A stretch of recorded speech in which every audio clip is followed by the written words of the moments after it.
Ideas and trades. Mitesh, thank you very much for that.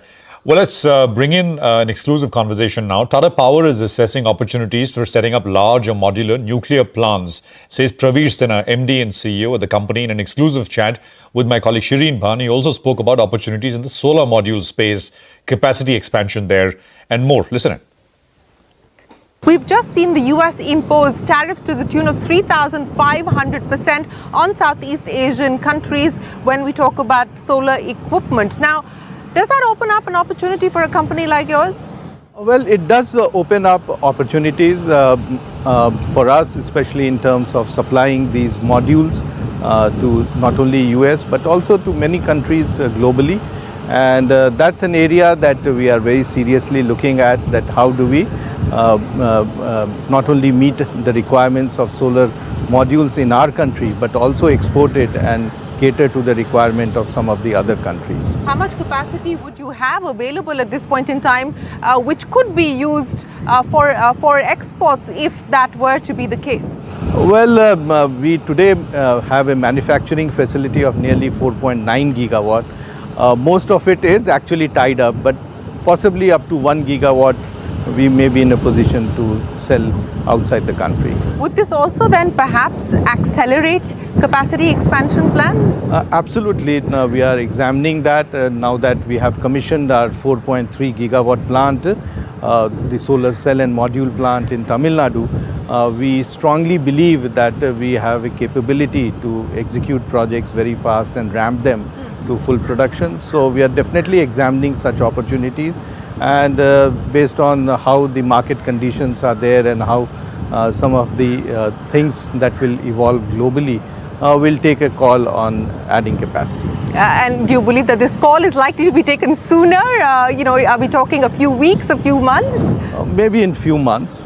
In a few months. Well, again, speaking about the opportunities that you are considering at this point in time, and you brought up the issue of nuclear power, and that's a move that India has now decided to further. In fact, the finance minister made the announcement of amending the liability clause, and there seems now to be a concerted attempt by the government to move down that path. What does it mean for Tata Power, and what does it also mean for India? I think in the energy transition, one of the gaps that we had was we need to have a very efficient base load generation, and nuclear fulfills that requirement. Government has very timely taken a decision that they will open up for private sector, and the government plan is that we will have at least 100 units of SMRs by 2047, which I think is a right move and a correct move given the huge growth of power that is there in the country.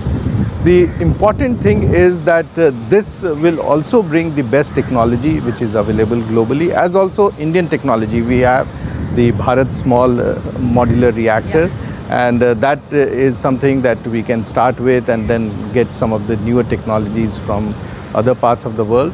And for Tata Power, this is an opportunity that we are looking at. We are identifying places, locations in the country where it is safe to put such large or modular nuclear reactors. And I think we'll play a very important role in the whole opening up of the nuclear reactors in the country. And I think you will find that going forward, we'll set a few plans. Well, you've made it very clear that you do intend to get into this space and set up a few plants. Of course, the legislative action will take its own course, but how ready and prepared are you at this point in time to move forward on these plans? You said that the process of identification has begun. So realistically, what are we talking about in terms of timelines, as and when the legislation, of course, gets through? So typically, it takes about 2 years to get the land and get the necessary approvals, permits from various government bodies, statutory authorities. So we are looking that maybe 2 years hence, we would be in a position to start work on construction. Typically, these type of projects take 4 to 5 years for construction, and we do expect that we will be in a position to be ready with the plant sometime in early part of 2030s.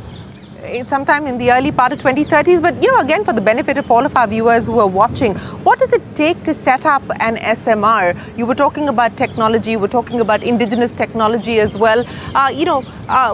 What are going to be some of the challenges that one will have to contend with, to be able to make this a reality?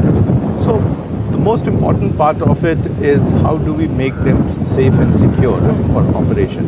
The nuclear island, which is the main heart of the plant, is something that has to be constructed. We do have a large number of companies in India who make these type of equipments, and we need to put that together and give them the confidence that large number of nuclear plants will come up.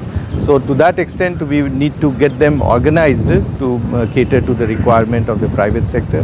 The second is the power island, which is like the normal turbine, and those are very well known, and the balance of the plant. So I don't think there would be really a great challenge if we have a good technology partner. In India, we have the Nuclear Power Corporation, which has the right technology and also the competence to support in setting up these type of plants. But globally also there are large number of companies. Westinghouse? Yeah, absolutely. And then there are the French companies, and are you in talks with anyone at this point in time? Well, yeah, we keep on discussing with them because technology is something which is evolving very fast, and it's very important to keep ourselves abreast with what's happening globally. So we are very excited about the opportunity. This is a new way in which we can produce clean power, and I think we will have large number of them, not only setting up these type of plants in remote locations, but also in locations where we have the load, and we will be in a position to set up and operate in a very, very safe manner. What would the capex be for an SMR typically? Well, the capex is very large. A normal coal-based plant costs about 8 to 9 crores. This will be double of that. But the cost of uranium or the fuel that you use in nuclear plants is much lower.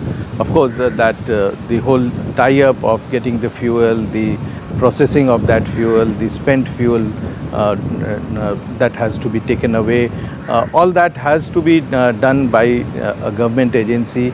We need more clarity on that in terms of how the government will set up a separate entity which will support the power companies, which will set up these SMRs.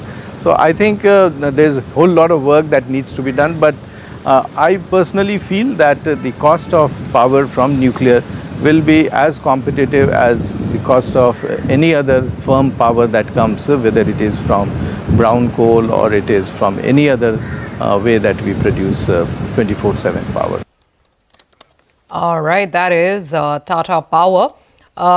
Let's quickly move on and focus on some of the other stocks that are on the move. We have Vinny standing by, who's tracking Syngene and Divi's. Vinny.